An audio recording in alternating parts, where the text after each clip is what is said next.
Good evening, Professor Lamis Torres. Tonight I will be discussing about the psychosocial development theory created by Mr. Eric Erickson. To begin with, what is the psychosocial development theory? The theory, as I mentioned previously, was developed by Eric Erickson, and it is a theory which proposes an individual's personality and identity development is influenced by biological, psychological, and social factors throughout their life from the minute that they're born until the minute that they are no longer with us. He breaks down this this lifespan into 8 stages, which are tied into psychosocial experiences, crises which arise during each stage, and strengths that are developed overcoming each stage. Now let's take a look at the 8 stages of psychosocial development.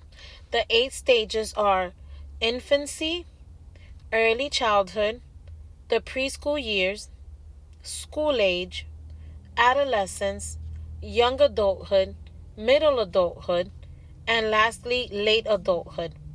Infancy is from the minute that a child is born up until they're 18 or 24 months, and this is also known as the trust versus mistrust stage. In the first years of a child's life, they must learn to trust others based on the consistency that the parent or guardian gives to the child.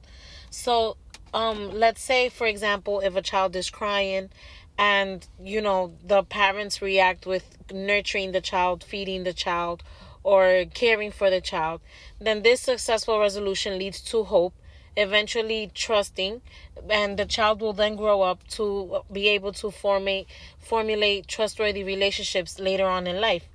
The early childhood stage, which is the second stage, which is between the ages from toddler to 3 years old, and it's where children develop a sense of personal control over physical skills, and they learn how to have a sense of independence. This stage also encourages autonomy within the child, and if the child cannot achieve this, and he or she is constantly being criticized, it will be leading to shame and doubt. That's why this stage is also known as the autonomy versus shame and doubt.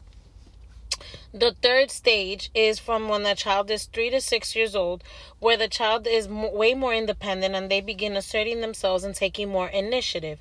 Supportive environments during this stage foster initiative. Sorry about that. Like I was saying, supportive environments foster initiative for the child, while an unsupportive environment will result in too much control and guilt for the child. This stage is known as the initiative versus guilt stage. And if a child is not successful during this stage, it will result in the future where the child will not have a sense of self. The fourth stage, known as the school age stage, is between the ages of 6 and 12, where children work on mastering skills and gathering knowledge. This is where a child begins to learn more about the real world, on how to be themselves, on taking on certain roles, which will help later on in life. This stage is also known as the industry versus inferiority stage.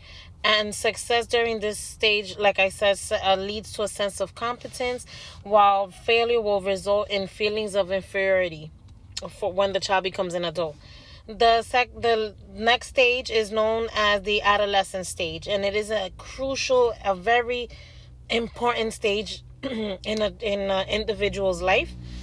This stage is also known as the identity versus role confusion, and this is a time period where teenagers, are exploring many identities and many roles, trying to figure out who they are.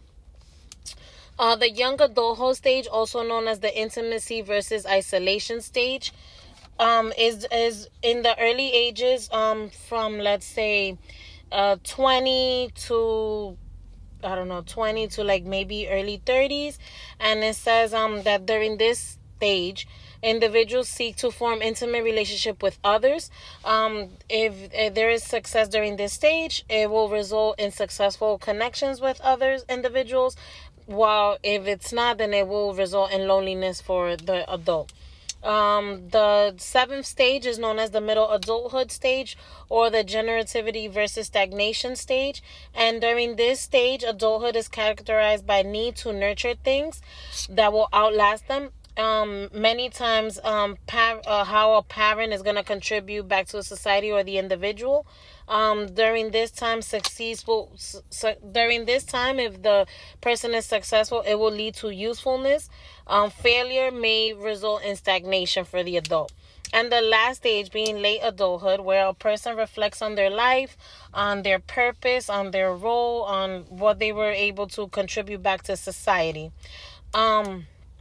So now I'm going to focus on three key core concepts of this theory. And I'm going to break it down in the concept of the stages, which I just explained, the role of conflict, and the impact of identity formation.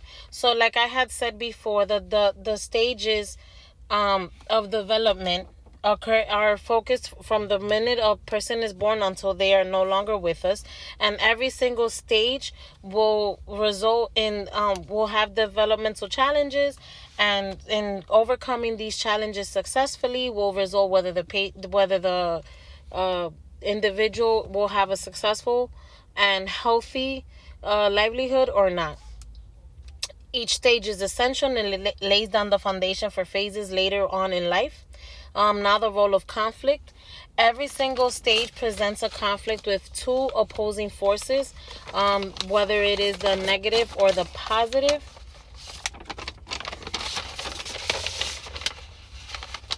Each stage presents, so like I was saying, each stage will present on a negative or a positive reinforcement.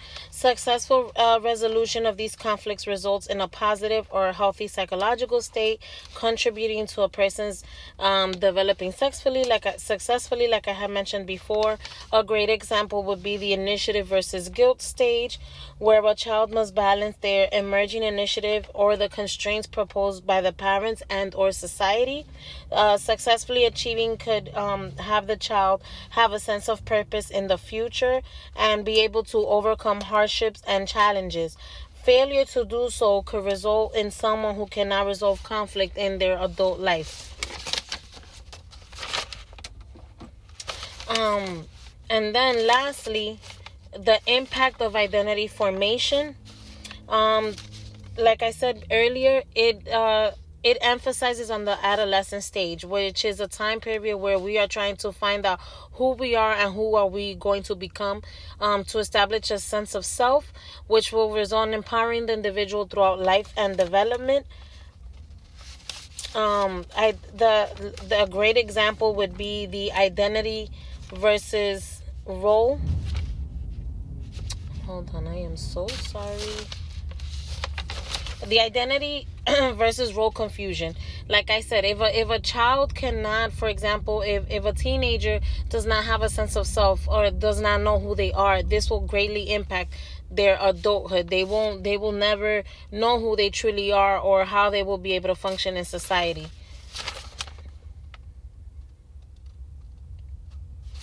Now, the theory is an amazing theory. Like I said prior, it focuses on not just the childhood development of an individual, but the entire lifespan. And with that, it proposes strengths and limitations. A great strength of this theory is the comprehensive perspective of, like I said, it encompasses the entire lifespan. And in doing so, it addresses various factors which influence and shape who we are and who we become and the life that we live. A limitation I would say of this would be that it is not culturally competent. What I mean by that is that not all cultures are the same. The theory was created in Western context as opposed to, let's say, somebody from a third world country. It's not very. It's more descriptive than having real livelihood. Now, would I use this theory in social work? Yes, I would. Why? Because it is a holistic approach, just the way that social work is. In social work practice, we look at all factors. We look at the behavioral, the social environment, the psychological, everything. And when all these factors are addressed and identified, we could then later on help and better the client to become a better person. Sorry about that. Like I was saying, social work, like this theory, has a holistic approach, meaning that we are looking at all factors involved: the social environment, the family, the culture, the community, everything that contributes to that individual being who they are.